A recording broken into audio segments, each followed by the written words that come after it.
Hello and welcome to Too Stupid to Live, a comedy podcast that reviews romance novels $5 and under. I'm your host, Becky Feldman, and if the world is feeling a bit like a furnace right now, you know what that means. And if you don't, now you do. It is time to get hot as hell with TSTL. Hot as Hell with TSTL are special episodes where I talk with your favorite and soon-to-be favorite romance authors about their latest releases, their career, the state of Romancelandia, and sometimes my quandaries for some reason, but that's never intentional. And today's episode is super fun. Author Marian Bruno is here, and it was such a treat to get to Zoom hang with her. Her newest book is The Exception, which I have been bringing into conversations with everyone lately. I loved it. It's like a post-happily ever after love story that is so charming and so unique, and it quintessentially depicts the experience of a millennial just trying to be an adult, especially in Los Angeles. So I hope you have a cool drink of water close by, because things are heating up. Now, please enjoy author Marian Bruno getting hot as hell with TSTL. So you took notes, and yeah, so you're like, I have some notes for your podcast. Stop interrupting people. No, not notes on you. It was more just things to remember to bring up that I liked. Oh, okay. Yeah, because there's a lot of okay, I'm going to start the podcast, Marian. Welcome. Yeah, go for it. Hi. Welcome. Welcome to Too Stupid to Live. We were just talking about important things to bring up, and I was just looking at your author's note in your book, and I was like, okay, important things to bring up. So this is good. We're both prepared for this hot as hell with TSTL. I am so ready. So ready. Well, Marian, first, how are you? How are you doing today? That's always a loaded question because I'm a mom of two, and we have a new puppy. We just got a puppy this weekend that we adopted. Mom of three. Mom of three. It's just like a juggling act, but for the most part, I am very happy, doing very well. So, but not only do you have two kids, a puppy, you have a book coming out, which I assume is also another element of excitement of creation of something that's a part of you. This used to be the number one priority in my life, writing. Mm-hmm.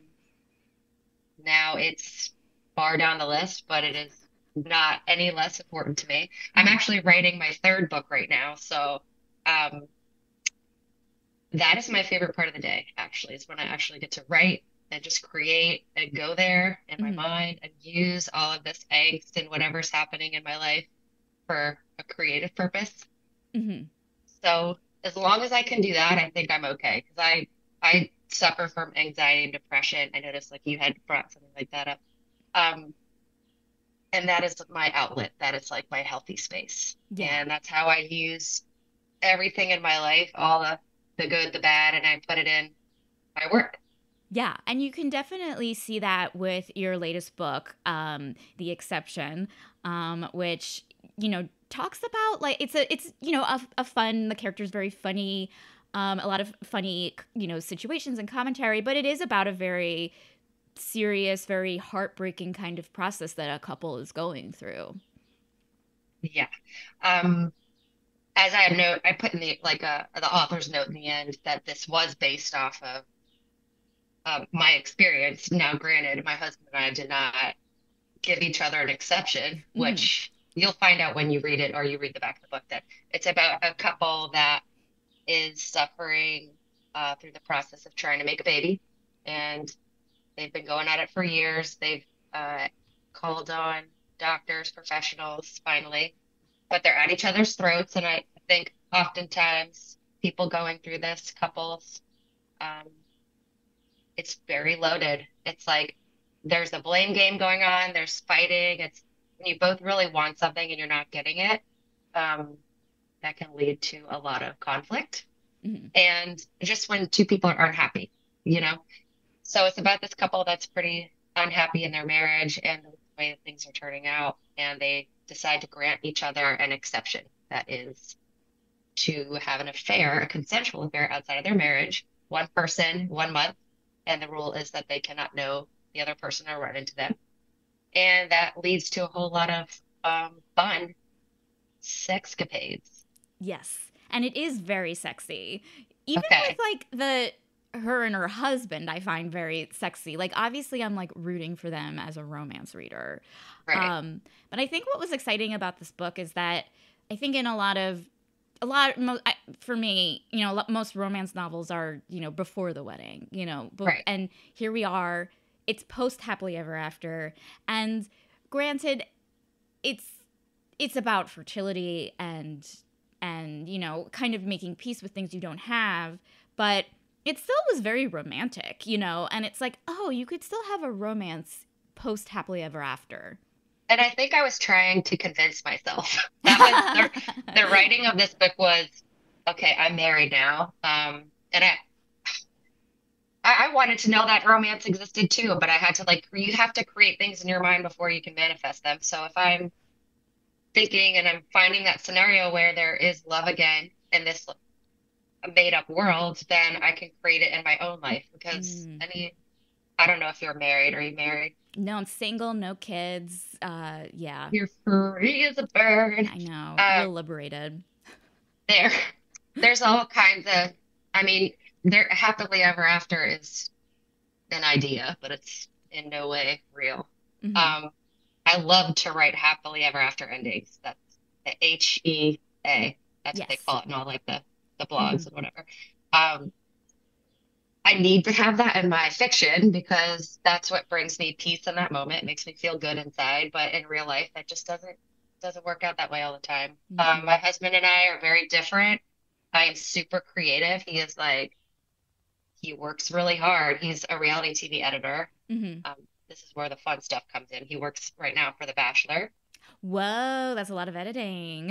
It's a lot of editing. Uh, Well, it's actually less than you would think. And I oh, thought at interesting. first, when I was watching, because I love huge fan of trashy TV. Like I'm here for it. Same. So watching how the sausage is made is pretty fun. I can definitely see where my husband takes creative liberties, but most of the work is done with the producers and like the casting and making Hmm. this chemistry of like chaotic people, and that Hmm. the narrative takes care of itself. Um, but anyway, fun fact: I was a huge fan of The Bachelor when we got married. That was like 9 years ago. I was watching it, and I wrote my first book about that world. Hmm. And it was about a nighttime editor for a reality dating show that kidnapped their misogynistic boss, the executive producer, the Weinstein. And there's some sexy stuff there too, but it's always like very feminist driven. It's not somebody come rescue me kind of shit that I don't jive with. So. Right, for sure. Anyway, then he suddenly, he got this offer to work on The Bachelor recently, and I feel like coming back to that manifestation thing, there is just some magical thing happening where I entered that world in my head and I was there and created this world for these characters, and now my husband's working on that show. Long story short, I was ambivalent about releasing it because I didn't know if that'd be a conflict of interest. Right. Um, but then I decided they're not going to give a fuck. Only if it's popular and if it's wildly successful, that's great. You can quit and we can just like hang out during the day like regular couples do, in Hollywood at least. Yeah. And even so, like there is like actual like it just reminds me of that show Unreal, which was like, do you remember Yes, that? I did. And I watched that. Yeah, of I course. loved that show. Yeah. I mean, if Hollywood can make its own thing about the what goes on behind the scenes at The Bachelor, Yeah, there's stuff there for sure. And that show wasn't that funny. Oh, no, no, no. It's a Um, serious, like, kind of fucked up yeah, show. Yeah. super fucked up. But I always want to add humor to any situation. And IVF, infertility issues are so serious. Hmm. But the only way to get through any of that was to laugh at stuff. It was Yeah. really difficult to laugh at anything at that time. We were trying to have a kid for 2.5 years. And every time I had a negative test, it was like really depressing because Hmm. your happily ever after usually includes like the natural process of having a baby or expanding your family, adopting, Yeah. getting a dog, whatever. Hmm. And that was not happening. So naturally, you question your relationship with the person or the chemistry. And, you know, is this not right? So the book really explores that. Are we the right match or not? Hmm. And is the grass greener? Because the second you get locked down, no, marriage is romantic, whatever. Yeah, The no, second we you love it. enter Great job. the, Yeah. yeah, thanks. The second you enter a contractual agreement to only fuck one person for the rest of your life, um, that carries a lot of weight and it's Hmm. not as fun anymore, especially when you're trying to conceive. And I just wanted to take that off, take that off your chest, like let go, stop giving so many fucks, and then it'll happen. And my story is that we we were trying. I did two IUIs, which is when they took put the turkey baster in you Hmm. and just squirt semen. So super romantic. Um, and the doctor character in that book was totally like our doctor, just like, oh hey, what's going on? I'm just ready to squirt that semen in you. And it was just Jeez. not super awkward, especially without my husband even there. Hmm. Um, anyway, the third month we were supposed to do an IUI, and we went home for Thanksgiving, and it was a chaotic month. I ended up getting disinvited to my dad's Thanksgiving dinner, told to get the fuck out of his life. And I Wow. was very stressed out. Oh yeah, it's just um drinking my sorrow away, doing all the things you're not supposed to do, very stressed out. They all say you're supposed to be very relaxed when you conceive. So that was not happening. But then I peed on a stick and then I was pregnant. And it was Hmm. like I had this aha where, God damn, I just had to let go, like really let go. And not grasp so hard for something. And I wanted to use that in the book and hopefully send a message to my readers, if I have any, um, that that's all they have to do, and that this book is actually a tool to do that, where they can laugh and, you know, laugh at their situation and hopefully relax a little bit. Yeah. I definitely think, like, even as someone who doesn't have kids and a husband, like, I related a lot to that kind of journey. Because, like, I think we're so ingrained to, like, if you really want something, you have to be devoted to it. You got to be driven. You got to be focused and forget literally anything else. And then, Hmm. at least in the case of this character, like, sex becomes like a means to an end, not a means to communicate, or to communicate, a means to like connect with your partner. Right. Yeah, and it's not fun anymore. Um, yeah, it's all about like letting go. I mean, this has been a spiritual journey, as you can tell, as much as it has been a writing journey. Hmm. And you've been in Hollywood. I was in Hollywood for 16 years. I did the UCB Second City path, like gone on some terrible auditions. Hmm. I was a cattle, and just treated, torn apart. Yep. And you're forced to question yourself all the time, your worth or whether or not you deserve something. And at some point, you give yourself permission to have that in your life. Like you might get it, but it won't come in the exact form that you think. Like I never Exactly. thought that I would be a novel writer. I thought I'm gonna be Tina Fey. That's my shit. Like I'm gonna do whatever I can, wake up every day, devote my life to that, do absolutely everything that she did or the women around her did. And until I just really let go, and I was like, well, it might not end up looking that way, but the creative process is still the same. And Yeah. I get to like I'm trying to create for women with women laughing about really serious shit. Hmm. Um, and that turns out to be my dream. Who knew? I didn't Yeah. know, but I'm fulfilling it. Well, tell me about that transition a bit more of going from you're out here in LA to novel writing. How did you get, like, were you a reader growing up and was it always something in the back of your mind? Yeah, I've always loved reading. I think I really fell in love with fiction in high school when I got like a copy of Jane Eyre from the library. I felt Mm. really connected to that. Like Yeah, I Jane love Eyre. Yeah. Hmm. those characters that just like are women on their own, alone, a little rejected, a little this abandoned character, Yes. Hmm. the underdog. I love those. So I fell in love with her. And then in college, I had a roommate that read voraciously, and Hmm. she turned me on to like Bridget Jones. And so Okay. I read that, and I was like, oh, what? Like there can be like romance and sex too, and that's so fun to me. So let's do this. So I read any book that had like a colorful cover. and like a happily ever after.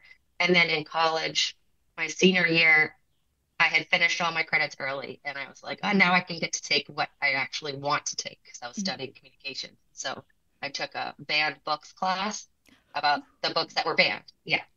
And one of Awesome. those was Erica Jong, Fear of Flying. Have you Mhm. read that? I've Okay, never yeah. read it, but I know it. Yeah. The Zipless Fuck. So I read her writing and I was like, oh my God, she's so bold. She doesn't care. She's just writing what she feels and thinks. And at the time, I was having my own little sexual, oh, this would be a revolution. What is it? Awakening? Awakening. Yeah. Hmm. So I didn't lose my virginity till college. And Same. Yeah, yeah, yeah. yeah, Hmm. so I was in college and I was like, oh shit, and we can talk about it. Like, this is so fun. Yeah, and then after that, I just I was able to free to read whatever I wanted and go down that rabbit hole and got really into reading literature and kind of obsessively. And I was acting and doing all the other things, but I always wanted to write a book. I think I decided to write a book once I was like engaged to be married. I don't know why. It just felt like the end of acting for Hmm. me. I, I get I that. just, it, I think I was like 30, I was 32. I feel like maybe I missed my window, which is not true at all because I could act any day. It doesn't really matter.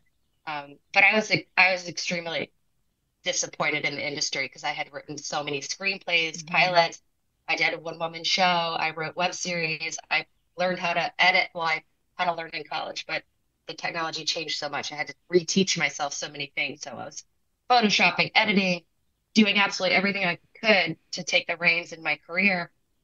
And I couldn't even get an audience. I could not even get a rejection letter from an agent. And I was like, fuck this shit. So then I thought, I would like to create a world completely on my own.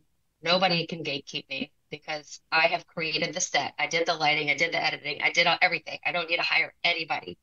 I'm going to create this world and I'll be able to hand it over to somebody and they're going to see my vision for what it is completely. And so that's when I thought, all right, I gotta do this. So after the wedding passed, because there's a lot of planning in that, That's a full-time job. it Yeah. was, it was. So I hear. Oh, it sucks too. Just if he ever comes to that, just go to an island and do it alone, or invite your friends and be like, if you can afford to make it there, make it. If I were to do it over again, I'd probably do that. But Yeah. after that, I signed up for NaNoWriMo. I don't know if you've Yeah. heard of Hmm. that. Hmm. Yeah, so it's write a novel in the month of November, and I signed up for a class at UCLA. Just kind of, they don't teach you shit, by the way, but it was just you show up and you sit in the room and you write. So it was kind of like we're making sure that you do this. So it's like And I study had hall for novelists. Right, Okay. exactly. And you got to meet other people doing the same thing, and that was really exciting. And it's people of all ages and um, backgrounds. And I had an outline ready to go because they call it you're either a pantser or a Hmm. plotter. Hmm. Um, I wanted to plot it. I don't believe in, I mean, if you're coming from storytelling like improv, you already have an idea of where you're going anyway. You have these beats, you have the beginning, the middle, end. And that's how I learned how to do it. And that came very easily to me. Right.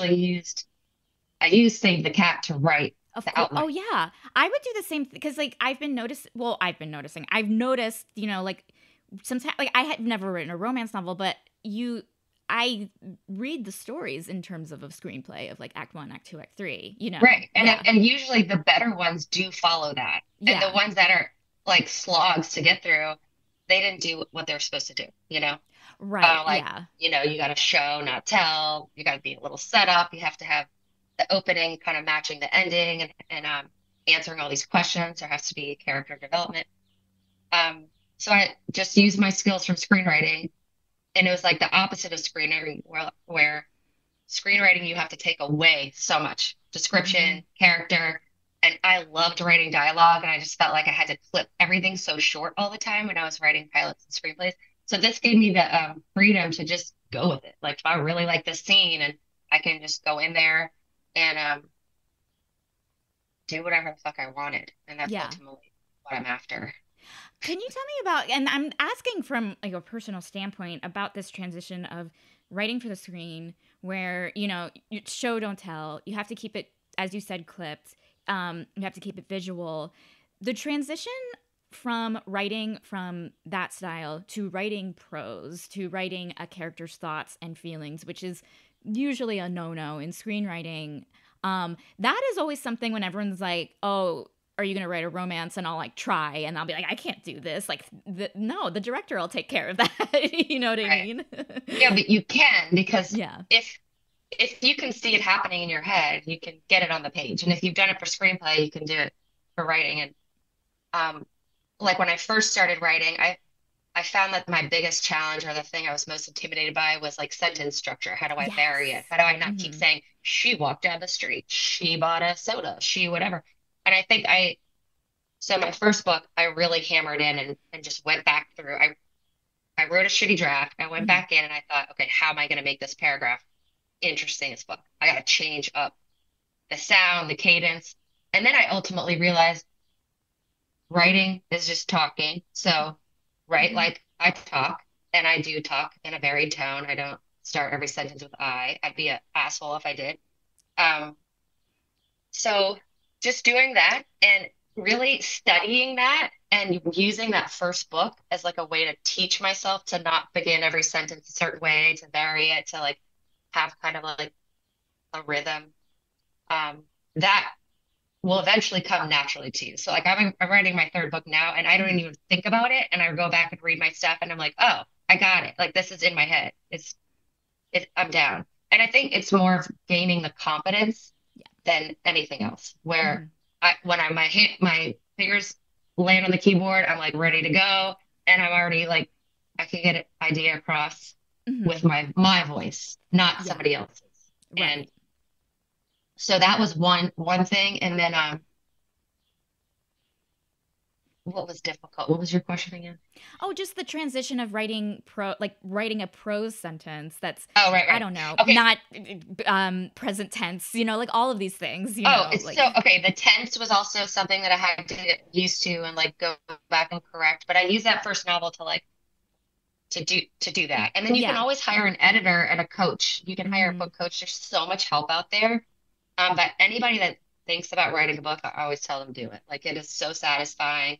It's so I mean, the learning curve is great. Like, and then once you're done, you feel so much more confident. Like, oh my God, I can do whatever I want. Like, Yeah. screw anybody. And when you're coming from a world like Hollywood, where you literally just getting rejected left and right, I'm Mhm. not intimidated by it. I'm not intimidated by anybody saying they don't like my stuff. I Of could care course. less. Um, it's more fun, I think. Yeah. Mhm. And it is risky putting yourself out there like that. I think the scariest part is Hollywood. When they accept you, it's kind of on them. When you put your stuff out there, it's on me. Yeah.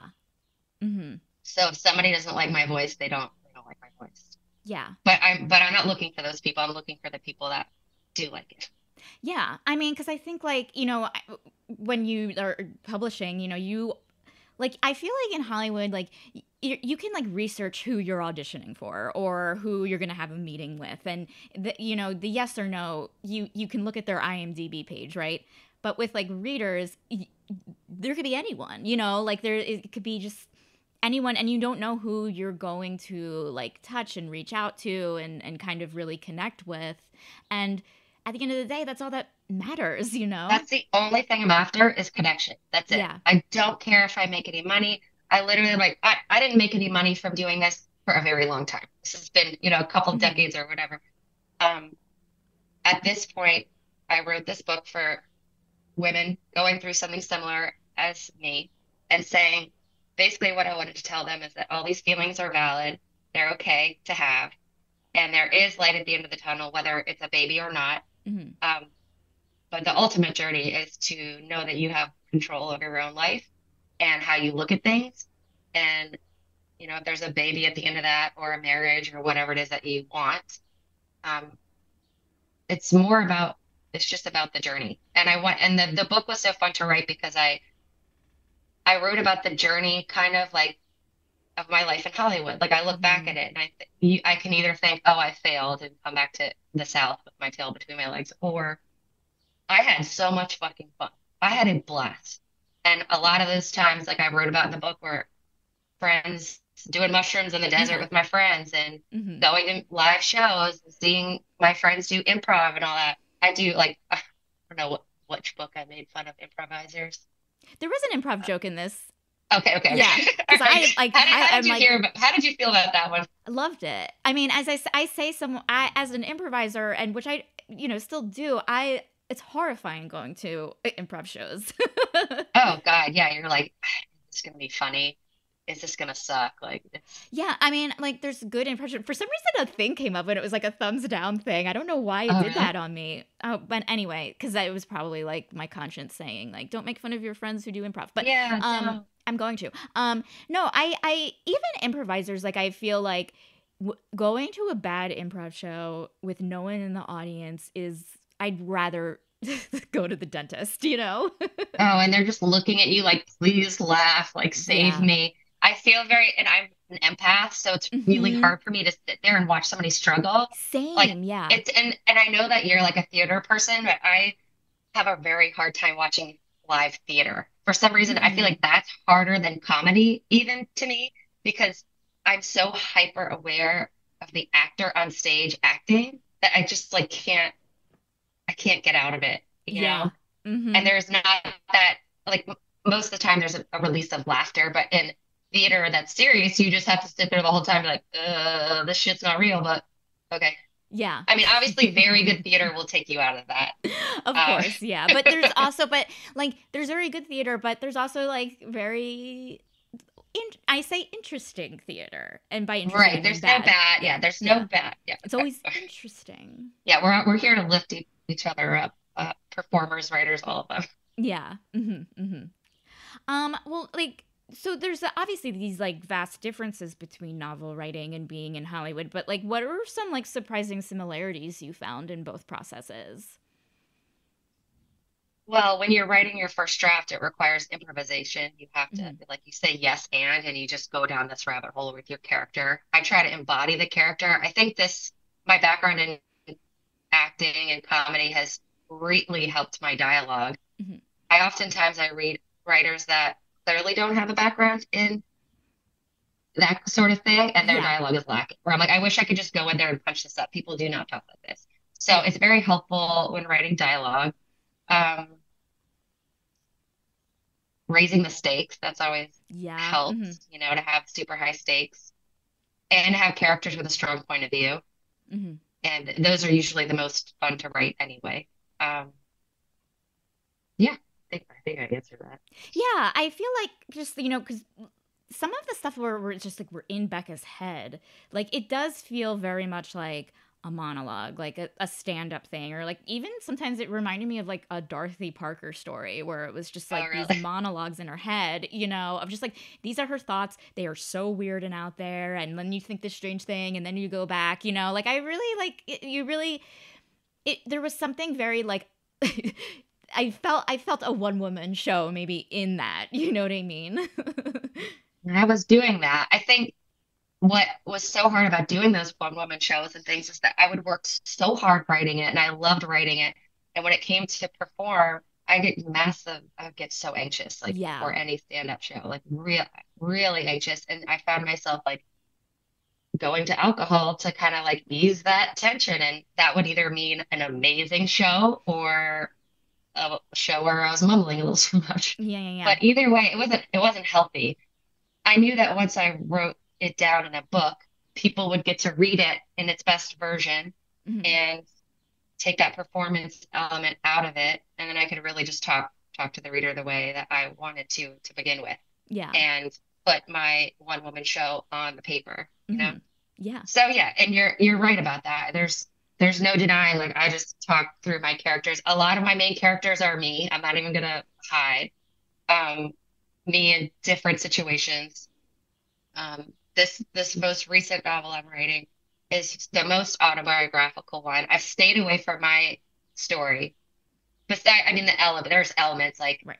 trying to have a baby, sure, but that's not my marriage. That's not my husband. That's not any of that. But this most recent one, like I was having a difficult year. I had some cancer scare. I had Mhm. my grandmother passed away. I had two children in the house. We were stuck in LA. We were stuck in the house after COVID. It was really rough. Yeah. Um, and I shaved my head. I had a Britney moment. Great. And so Hmm. it was so awesome to just do that. I think in that moment I was like, really fuck it all? Like before I've had like mini moments where I was like, fuck it all, but it was like, no, no, like this is it. I really don't care anymore. Hmm. And it was like me reclaiming my body and my life. And writing about that has been like a one woman show for me, like for sure. Yeah. Like that and straight from my mouth, like my experiences, my heart, it's going to be all laid out there. But like Is it writing for, is it fictional oh, though, or is it a nonfiction it kind is of fictional. memoir? No, no. Oh, okay. It's so there's other writers that have done this, like I think her name's Clara Van Dyke, where she even uses her name and like Oh, okay, got it. Yeah. to save, like to kind of like hide her family. She changes Hmm. names. But this is it's almost like, so I write an alternate reality where, okay, if in life you have A, B, C choices, this is an A, this is a C. So um, I took my family, we moved to Texas. I'm not from Texas, I'm from New Orleans. I could not go back to New Orleans because I didn't want to go backwards. I'm like all Right. about adventure. I want to do the next thing. Um, and I was pigeonholed as a certain person or identity, or it's a small town. Hmm. But I wrote the book where I did go back to New Orleans with my family. So I got to explore a lot of my relationships with my family members through this big move Hmm. in my life. Like a former actress shaves her head, goes back to the South, and faces all of her family. And then Hmm. like, what does she do next if she's not acting anymore? Yeah. And I think you'll like the outcome. Oh, I need because I need to know because Yeah, like I know. I feel like I have a lot of I relate a lot. Like I was like when I first moved out here, I was like, by the time I'm 25, I'm going to be on SNL. Oh yeah, Like, main stage player on SNL by the time I'm 25. And now I'm like 39, and you kind of are looking back and you're like, I don't know, like, not like, it's like, oh, it feels like you're letting someone down by making some sort of transition if you want to make some sort of transition. But then it's like, well, who are you letting down? You're right. continuing to let down Nobody, yourself, nobody, nobody cares. That's the Yeah. number one thing I learned through this whole thing is that not one person cares that I didn't make it. Yeah. They only care if you're okay, if you're Exactly. happy. And Hmm. all people really care about is how you make them feel. So Hmm. even if you did make it, and I met a lot of people that did, when I'm around them, I don't necessarily feel great. Oh I mean, man, 100%. Yeah. if they're a good person, yes, like, but that's rare. Sometimes they're like, oh, I'm so pumped that you made it. Like, you're the exact person that I want out there in the world, like influencing others. Other times it's not always the same thing. And this doesn't necessarily pertain just to acting either. I mean, I have family members that are lawyers and they like Hmm. killed it in the lawyer scene. Um, but they're assholes. So, and they make me feel shitty, Yeah. So it's all about, and you're a success. Like, I don't even want to hear it. I No, I read your know, but credits. like, no, I no, I read your know. credits. Like, you've gotten to be on set with like some dope people and like Broad City, like so many cool things that you've done and that you're still doing and you're not done yet. Like, Yeah. if we've learned anything, times have changed. Like Palm Royale, do you watch that show? No, and I want Oh, it's on my Kristen Wiig. I mean, TBW list to be watched. to be watched. Well, that one should be watched. Okay. It's it's female cast. There's so Yeah. many more of those shows that did not exist when I was trying. I guess in my Mhm. 20s, Netflix didn't exist. Right. I'm aging myself. Like these outlets where there's more female driven shows and like female directors and stuff like that. So I would not even think about giving up if I were you. Oh no. And I mean, obviously there's like different everyone has their own definition of success, and I think it evolves as you get older. I think there was like a mourning period I had when I turned 26 and wasn't on SNL, but Oh like yeah. you know it's just like you're hit by reality. But listening to you talk, it was just like I'm like, what would happen if Hollywood was like, okay, we want to make The Exception a movie? Like Oh, there's this weird full circle, like I would be stoked. And guess what? I'm not ruling it out. In yeah. fact, my husband pitched it to me as a movie. So we went on Hmm. a date one night, like some swanky place on Sunset Boulevard, and those are some of my best dates when him and I are like having wine and we just talk about the beats of a story and we just come up with a whole outline. So we did that with The Exception. Hmm. It wasn't until later, after the pregnancy step where I was like, I think I want this character to be going through this. I think Yeah. I want the stakes to be higher because it's one thing to step out on your marriage. I mean, for what though? For why? I don't understand that. But this had me think, it had me working through all of the stuff that I've always needed to work through, like monogamy. Hmm. I had a hard, even but when I was going to get married, I already had the ring on my finger. I was still like, I don't know if I believe in this system. Yeah. I read like Elizabeth Gilbert has a book called Committed. Hmm. I don't know if you read that. And then I read this book called Sex at Dawn, which is a um, great book about the history of monogamy. And that's kind of what I talk about when she's in that scene with her mother-in-law. Hmm. I have this character kind of using that information that I learned in the book Yeah. about like it's not normal. Like it's more normal for a woman to sleep around than it is for a man. And I've had Hmm. major issues with that because I've been with men that have cheated on me. And um, yeah, Right. so I really was like trying to make sure that that was the right thing to do. I thought it was really, really clever because it just kind of like, I don't know, reminds you like how much of our like society and the way we behave and what's right and what's wrong is kind of formulated by an empowered man who just needs to get what they want versus what is really right for nature. Like what is Right. biological, what is natural, and here It's we just the are. patriarchy being That's what I'm assholes. saying. Yeah. It's the Yeah. patriarchy. So like yeah, in the book I talk about that. Like it is 100% a man's benefit to put a ring on a woman. I mean, I've seen my husband benefit. Are you kidding me? He's got like Yeah. meals cooked, house taken care of. He doesn't have to think about much other than his job, Hmm. and which has taken away obviously from my pursuit. But I've taken that back. I've never like let go of my pen. I've always been writing this entire time. But people don't see that, and so there's had to been some like reckoning. Yeah. What does this Yeah. look like? Like I look like I entered this marriage and I'm not adding anything.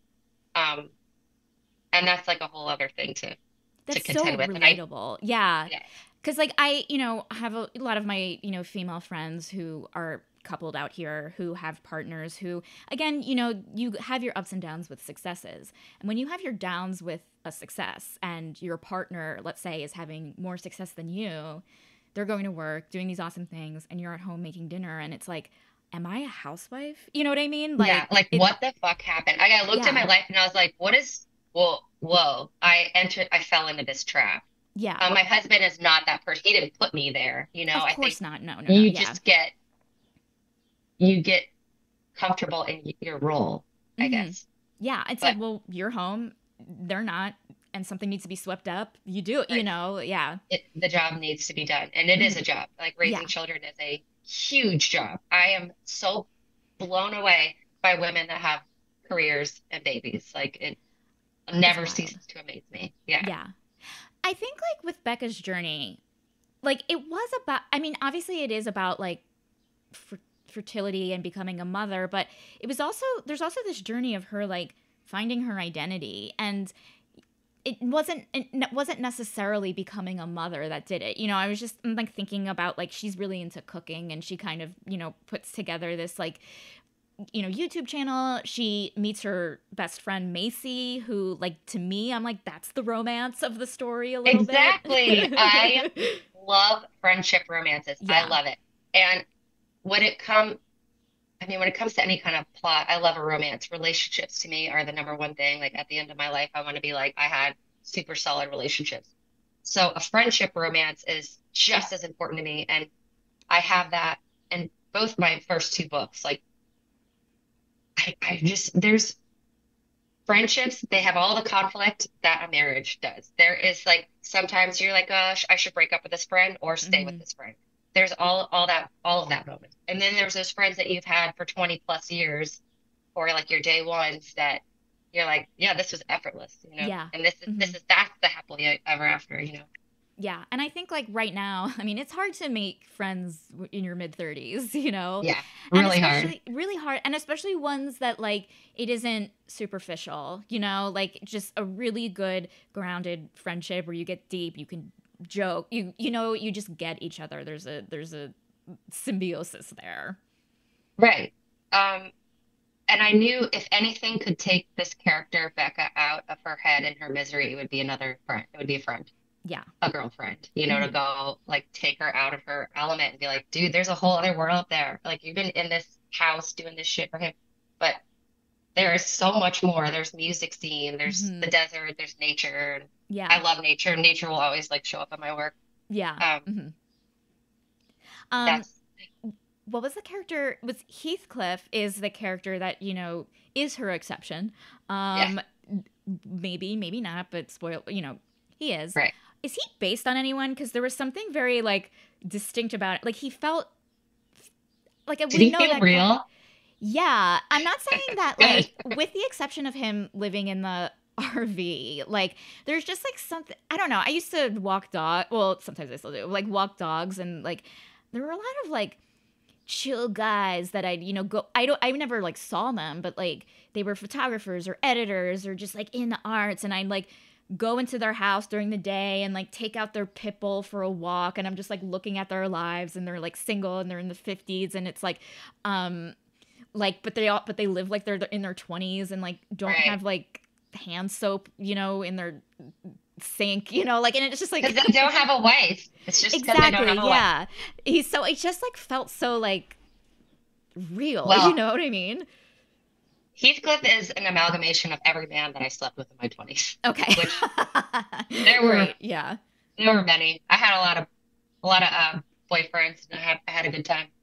Um, it's all that the elements from the best ones, you know, like yeah, I slept with some guys that drove motorcycles and that was always like Hmm. super cool. Um, you know, the tattoos or the whatever. So I just put that guy in one. Yeah. Of course, I dated actors, and that's like Ugh. so easy to write that character. I mean, I dated musicians, actors, photographers, or whatever. They're Hmm. all there, Yeah. and they all act the same. They're just like Peter Pan, Yeah. refusing to grow up. So he was so easy to write. I also Sure. loved writing the bad dates. That was fun because Hmm. that one date that where she's in the, I think I wrote it like she was in the Buddha bar. Hmm. Is that still a place? It was on Hillhurst. No. Well, wait. Or Hillhurst. it's okay, it was by the theater on Hillhurst and Sunset. There was like this little bar, it's like bread. Oh, is it near the movie theater on Hillhurst and Sunset? Like Yeah, the one that Quentin Tarantino owns. right. I think it's not there anymore Okay. because Well, of yeah. that it was placed there, like that was Hmm. in my head. Sure. And there Great was first date place. totally, Yeah. oh yeah, so sweet. I went on this date with this guy, okay, Cupid.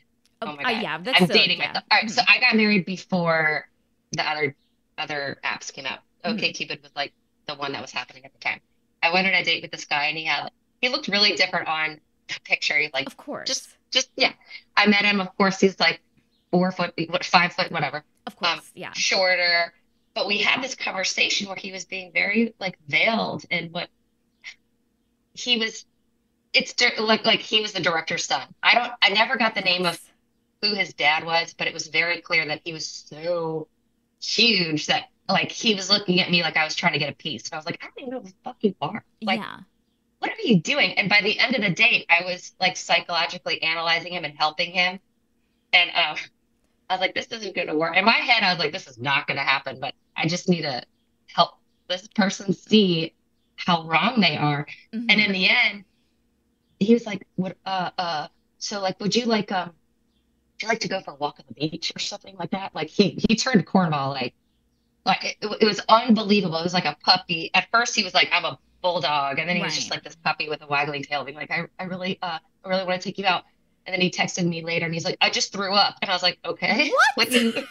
It was so weird. I was like, "Okay, I must have threw him off his game so hard that he Hmm. vomited."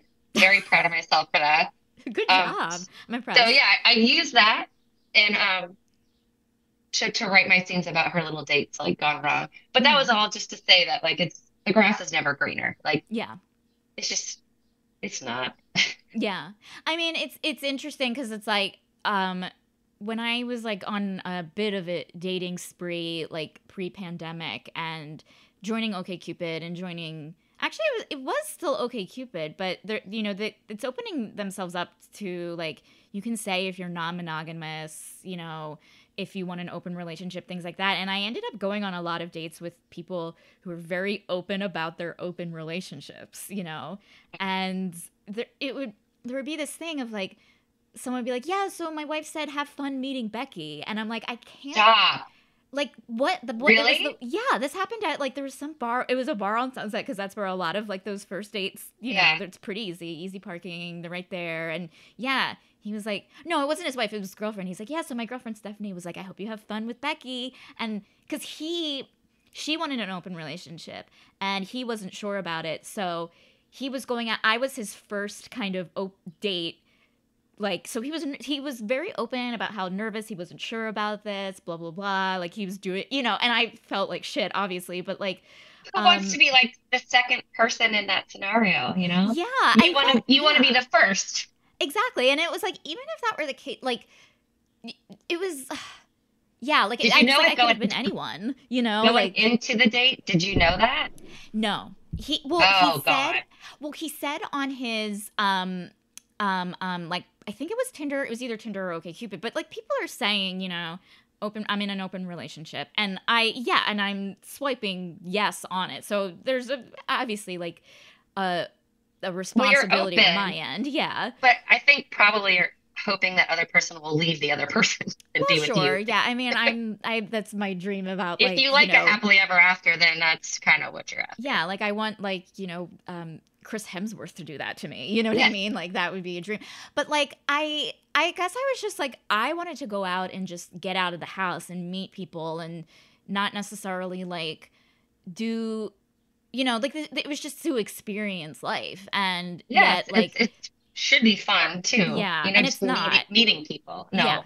And you realize that it's absolutely not after like 3 dates in, and then you do like 15 more dates, and then you realize, oh, this isn't fun. This is boring and hard, and like I don't like this. And yeah, I think that one was like kind of the final straw. It felt like it's very interesting that like, this person is exploring this thing. I imagine he's probably on his next date wasn't as open because I did feel just like you not used. Yeah, like what am I doing here? Like just to be Yeah. your side piece? I don't want to audition to be a side. Yeah, and I don't want to like be like, you know, um even if I was a side piece, like you don't have to tell me I am. Do you know what I mean? Right. I know. Can we just have fun? Can you just sweep me off my feet and then like kind of tell me the next day after we had a great time? Exactly. Yeah, and it's just like it's this weird thing of like I still, it's hard to like break away from like kind of the things that made you feel self-conscious as a woman when you're younger. So it's like I'm doing my makeup, I put on my thing, I do my hair, and like I spend like 4 hours getting ready, and then this, and it's like all that for this. It's the worst. And I did not date much. I had a roommate that was like a serial dater. She took it like it was her job and she'd get so frustrated. And I watched her every night just dress up and do this whole song and dance. And I was just like, I don't care. Like Yeah. I'll just lay in my pajamas around if I meet the person, I meet the person. Sure enough, I met my husband outside of E Rustic, on Yeah, Hillhurst. yeah. That's still there. Yeah. I was actually watching I was watching the Kardashians. I'm just I'm just shameless, okay? I was watching that show and I thought I have dated a lot of broke actors, and I was like, I'm Mhm. kind of done. Why do I feel like I don't deserve more than that? Why do I feel like I can't be with somebody that can pick up the check and open the door for me? And I just had that thought, which I never had before, which is crazy. Like, why not? And I just thought, well, I don't think I'm gonna settle anymore. I had that thought, and then a friend was like, I'm going to see stand up at that fish taco place Yeah. on Hillhurst. The best So fish I went. taco. Yeah. Oh yeah, and it's not. So I just like was wearing my pajamas basically and went out with her, and then we pulled up to the Rustic and we were just like dancing to Michael Jackson's Earth song just Sure. outside Yeah. the car like morons. And Hmm. I saw somebody digging around in their car glove box, and I was like, that's a pot grab. And I was like, y'all, can I have some of that? And so we just stood around in a circle with these three dudes and my friend and smoked. And I didn't even, he didn't stand out to me in any way, shape, or Right. form. He had like a hat on and but he was listening to me. And I was like, yeah, I'm not dating anybody. Like, screw all of this. And he ended up leaving a letter on my car asking to take me out, saying, I know that you just got out of a relationship, but I'm here for a hike or ice cream and whatever. That's so So I sweet. know. And he just pursued me and was very kind and Yeah. gentlemanly. All that to say that I did not dress up and put on makeup and try. Like Yeah. I was just lit in the element with my bestie, like having fun. It was like there's that bestie thing again, like having Hmm. your best friend and being like when you're glowing like that with your friends and surrounded by that kind of joy, people want to be a part of that. Exactly. Yeah. 100%. Yeah. Okay. So your husband is, editing and he gave you this idea for the book. Did you like give him a first draft when you were done? Like what did he think about? Oh yeah, he loved it. Yeah. He knew where it was going. And so I would Okay. tell like when I was writing, I was like, so I'm thinking that they're gonna do this and then this is gonna be the person or whatever. And luckily I married a very secure man. I Hmm. couldn't be with anybody that was jealous. Like I Right. dated men like that before. Like that was not gonna happen with me for my life. Hmm. Um, but no, he was down. He knew who he married. He saw my stand up. It was Sure. very foul-mouthed and salacious. So Hmm. he knew what he was getting himself into. Yeah, yeah, So yeah. no, he was not surprised. Hmm. That's cool.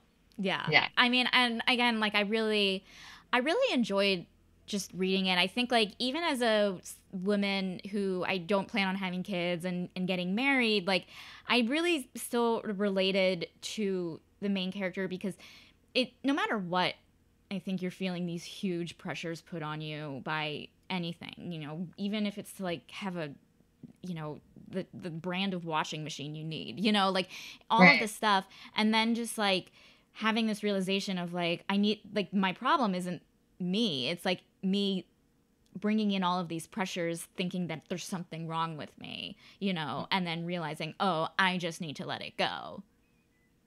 Yes. Or that there's a timeline because there's not. Like, Yes. Yeah. Yeah. I'm 42. Hmm.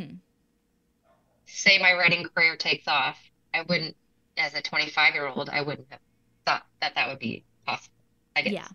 Um, Dude, I'm pulling for you. I think everything's gonna happen for you.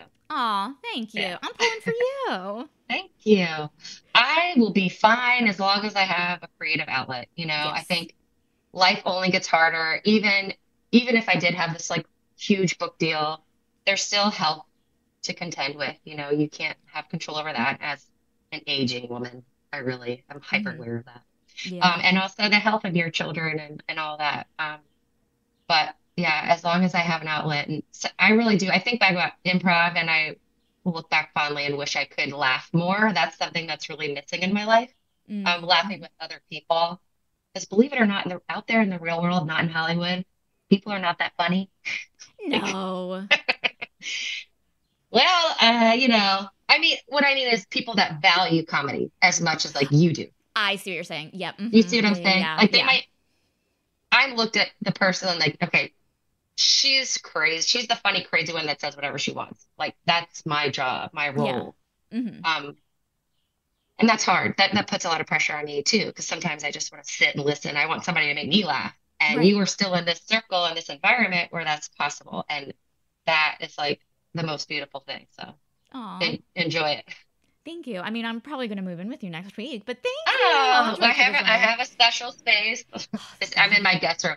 This is my writing room. Ooh, that's cool that you have you have a writing room. I barely have a kitchen. Like, I live in a It's funny. studio. I have a writing room. See, like one of the main reasons we moved to Texas is because our money could go further. Obviously, LA Sure. is like really hard, and your home right now is no reflection of your worth or value. That is just how messed up LA is right now. Yeah. Fair. You move anywhere else, and this is what people that are not in LA don't understand. Um, yes, we could have a three-bedroom house or like whatever we wanted in the middle of nowhere, but we're choosing to be here with these people, and it's about the people. Hmm.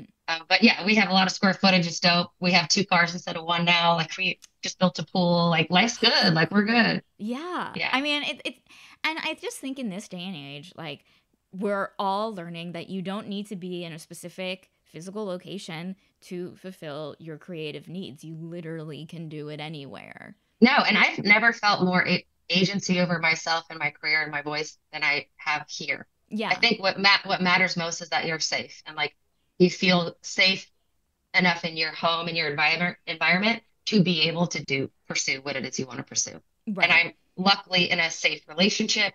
Like I love my family. We have a home. So like Mm-hmm. now I feel like I really can put myself out there Yeah. more.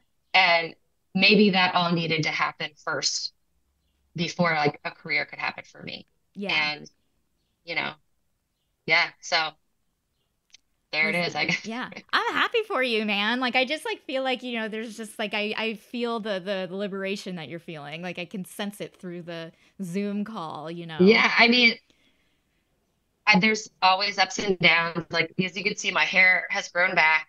Um, It's great cut. you know, It's a great length. yeah, this is like a non-cut because after it was shaved, now it's over, Hmm. but full circle, man. Yeah, for sure. Yeah. Well, aside from your autobiographical book that's coming out next, do you have any other like ideas in the works? Anything that might take place in the same world as The Exception, or? I think that character is done because Hmm. I do want her to have her happily ever after, Of and I don't want to course. create more problems for her. I kind of Yeah. hate when that happens, like with Bridget Jones. That's like, Yeah. it was good. What Give her a happened? Like, break. you're Yeah. just gonna you're just beating her up. It's so mean. I Hmm. don't love serials, but I can Hmm. understand why people like them. Yeah, yeah, yeah. I, yeah, I just feel like, I like changing up the settings and the careers and just exploring different worlds. And as somebody that likes to read and study and um, I get involved in other things outside of myself, I get a chance to explore that. Hmm. Hmm. Yeah. But no, so yeah, this book is autobiographical, kind of. It's falling out of me. It's so fun to write. It's super therapeutic. I'm Good, good. working through all of my family issues with this book. And then after that, there's always something on the horizon. I Good. always have like a new book idea, and that comes from improv because you can never be settled. Like No, yeah, you're only as good as your next idea. Like that's what it exactly, feels like. and you need Yeah. to be working on your next idea before the other idea comes to pass. So Absolutely. Yeah, yeah, yeah. Well, I am so excited for your next ideas. And I'm so thankful that you reached out and it was so delightful to talk to you. yeah, it was so good to talk to you too. It's like yeah, I feel like I'm connected back to Hollywood, and Yeah. I miss it, and I appreciate you talking to me and thinking that I had anything to say. No, of course. And listen, you're welcome back to Hollywood as the mayor of Hollywood myself. You're welcome back anytime. Uh, But no, yeah, like I really just like I feel like, with the book you understood the East Hollywood very well. yes, that There was was fun. it was a sense I was like, okay, this person knows what LA is like. And What yeah. what I really want to do is come back this summer and do a reading at Skylight Books. That's what I'm aiming Yeah. for. And like have drinks at Figaro after with my friends. Like that would be Ooh. Can I come? so ideal. Yeah. Absolutely, yes. Yes. Yes. I'll let you know. I'm working on it right now. I have a friend that's supposed to have a baby shower out there, so I'll go to try the to make baby it shower happen. too. So yeah. Okay, you're invited. Yes. Okay, tell us when your publishing day is and where we can find you and all that stuff. So the exception will be available on Amazon as Kindle for $3.99, and then you can order a paperback. Those come super fast, Mm. especially if you're Amazon Prime. That'll come next day. I believe I priced that at $12.99. And then it's for K shit, excuse me. I'm new to all this stuff. Ingram Spark is like the big distributor. So if you are Mhm. a bookstore owner or you want to buy a volume of that, you can go to that site. But go to my website, www.marianbruno.com, and sign up for my newsletter, and you will get up-to-date info on releases and stuff like that.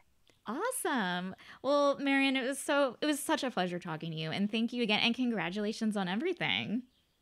Thank you. I hope you all enjoyed Getting Hot as Hell with TSTL. For links to The Exception and Marian Bruno's website, check out the show notes or visit the show page at tstlpodcast.com. If you like what you hear, a really sexy thing you could do would be to leave a review on Apple Podcasts. And if you didn't like what you hear, I cannot believe you're listening this far into the episode. Like, that's on you. Too Stupid to Live is part of the Frolic Podcast Network and Culture Media Network. Thank you so much for listening, and have a great rest of your day.